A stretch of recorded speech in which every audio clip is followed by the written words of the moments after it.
Hello, my name is Kenny Molina, and I wanted to talk about my thoughts on Module 3 and 4, and I wanted to provide some examples from the text and videos to support my comments.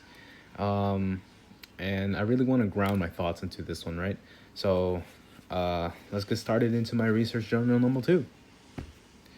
Okay, I have some connections with the barrio pedagogy, right? When I was in third grade, I had a project assigned to me, right? I needed to make a Baptist church out of in and out cardboard, right? And this is my first experience of the barrio pedagogy because people were, joining in from the Chicano community or like the Hispanic community. We were talking about like history of, missionaries and stuff. There's like different cities named San Bernardino, San Francisco, Santa Monica, because of all these different missionaries, right? And, this was basically ethnic studies from my firsthand experience on like barrio pedagogy, like action learning, like active learning on history. And I really find favor about community-based participatory action research, CBPAR. I really think it's a very beneficial research method to address issues on the public good for the public good. Um, One example, I don't know if this is like an ethical example, but the people are posting about, and it's not really research, but it's more like people are like warning other people about ICE agents being near their neighborhoods, and they would like take pictures and TikToks about ICE in the area, and that's one way to protecting or like action against ICE, right? And this really affects my family too. Like my dad right now, he's an immigrant, but like I really don't, the only action to help about this is just to like stay home, right? And then like let you know people let the news about this, about like staying home, and then like there's people in this area, there's people in the other area and whatnot. And that's besides the point, but that's like some action, right? And I want to talk about critical ethnography and testimonials, which I think is research to another level. I think it's a very impressive form of research where a person is voluntarily living and like collecting data, living through the culture, being with the culture, being around the community, and actually how it feels to be part of them. This is like another different perspective and how you can feel about it.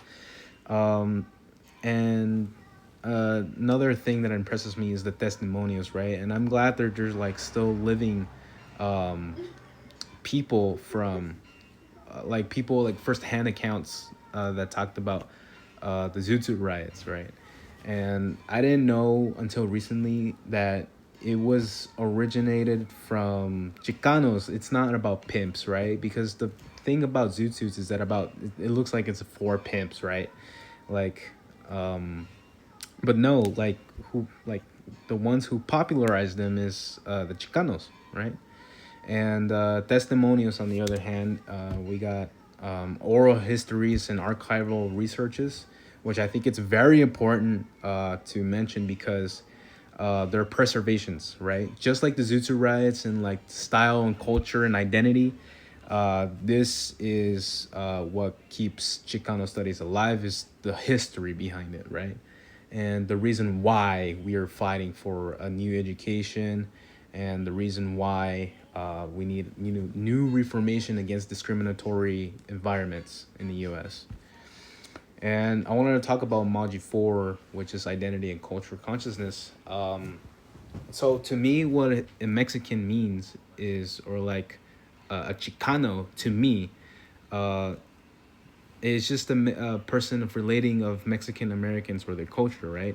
But to many other people, it's much, much, much more. So like, there's a different perspective. I just thought Chicano was just a Mexican, or like Mexican American, but it's a lot more to other people. Like they talk about like the land of Aztlan, which is a land like new Reformation land for Chicanos, and more complexity to the word, right?